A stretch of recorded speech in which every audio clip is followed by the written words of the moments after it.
강의라고 해서 요 세 개를 기억을 하셔야 되는데요. 우리가 이제 강의를 하게 되면 강의를 듣는 사람에 대해서 분석을 하셔야 돼요.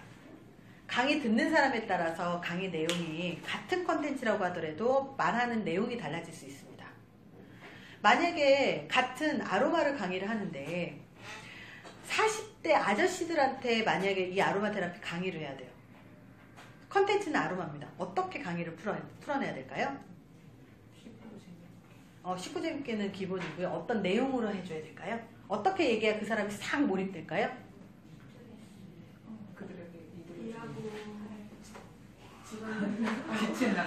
남자들은요, 스트레스도 되게 중요한 요소가 되고요. 가족 얘기하면 되게 집중 많이 합니다. 남자들이 생각보다 가족 생각 되게 많이 해요.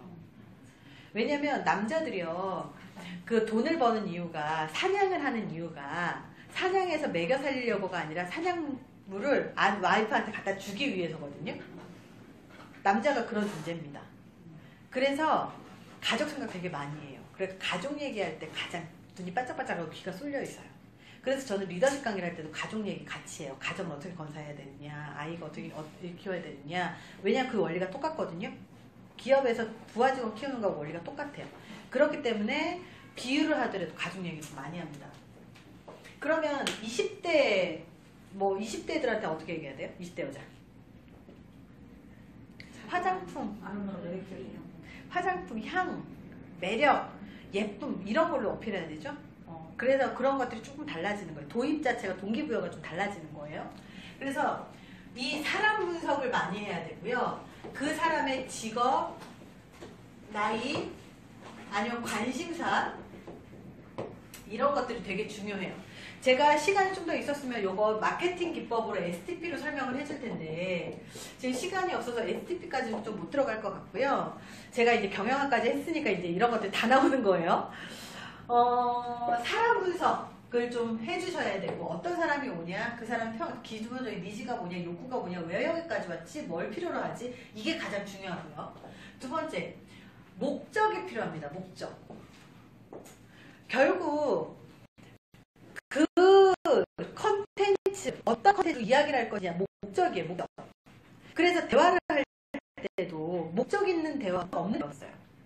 친구들끼리 만나면 목적이 있어요, 없어요? 없어요. 그래서 떠들고 놀다 오는 겁니다. 아무 생각 안 하고. 술 마실 때도 목적 없는 모임이 있어요. 그래서 울고 떠들고 막 그러면 돼요. 근데 비즈니스는 어때요? 반드시 목적이 있어요. 그 목적을 달성해야 돼요. 대화를 할 때도요, 원래 목적 있는 대화를 해야 돼요. 물론 이 목적 있는 대화를 해서 그 사람을 이용하려고 하면 나쁜 거지만, 둘의 대화에서 적어도 이 목적이 둘의 친밀감이에요. 그러면 어떻게 해야 돼요? 그 사람이 편하게 목적 있는 대화를 해야 돼요. 그 사람과의 소통이에요. 그럼 소통할 수 있는, 열린 대화를 할 수 있는 목적을 갖고 대화를 해야 되는 거예요. 그래서 이런 목적을 갖고 좀 해주셔야 되고, 또 하나 장소입니다. 장소. 여기가 지금 저 앞에 있는 교육장보다 좀 작은 데로 좀 옮겨가지고 좀 작은 데서 했습니다. 우리가 장소를 좀 파악을 해야 되는 이유가 뭐냐면, 이 장소의 기자재, 테이블, 앉아있는 위치, 이런 환경들 때문입니다. 그래서 이 환경들 때문에 우리가 어떻게 해야 될지가 달라져요. 우리가 저 같은 경우 강의할 때 생목소리를 할 정도로 목소리가 크고 목이 좀 많이 단련돼서 튼튼해요. 근데 강의 장소가 작으면 작은 만큼 목소리를 덜 내도 돼요.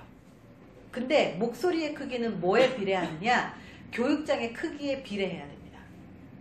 목소리가 크면요, 목소리를 더 크게 내야 돼요. 그래서 마이크가 필요한 거예요. 그래서 목소리의 크기에 비해서 이렇게 해야 되고요. 원래 그러니까 퍼실테이터가 뭐냐면 학습자가 중심이 되고 교수자가 도와주는 강의들은 이 빔 프로젝트가 어디에 설치되어 있어야 되냐면 여기에 설치되어 있어야 돼요. 그리고 교수자가 여기에서 이렇게 할 수 있게끔 설치가 되어 있어야지 아주 최적화된 교육장이에요. 근데 이렇게 되지 않은 데들도 되게 많아서 제가 자꾸 껐다 켰다 계속 하잖아요. 그 이유가 요거 때문입니다. 그래서 교육장에 이런 기자재, 노트북으로 빔 프로젝트를 연결할 수 있는 강사하고 없는 강사가 있거든요. 근데 연결할 수 있어야 되고요. 이런 기자재들 좀 다룰 수 있어야 돼요. 그래야 문제 상황이 생기면 대처할 수가 있습니다.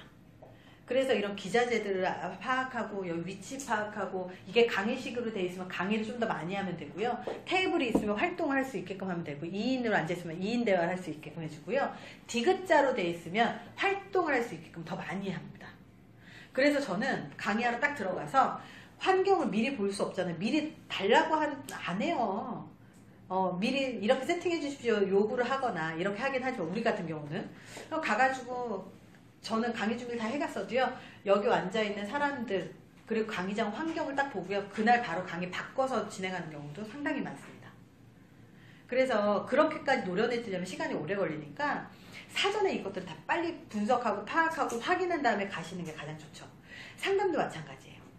1대1로 하는지 1대2로 하는지 1대4로 하는지를 파악하셔야 돼요. 그래서 상담은 앉아서 하는 대화죠. 앉아서 하는 대화는 뭘 더 많이 해라? 듣는 걸 더 많이 해라. 질문을 더 많이 해라. 그렇게 해서 상담을 하고 상담하는 것도 이 프로세스에서 크게 벗어나지 않습니다. 목적 있게 그리고 상대방을 파악해서 상대방에 맞게 그렇게 진행을 합니다. 그래서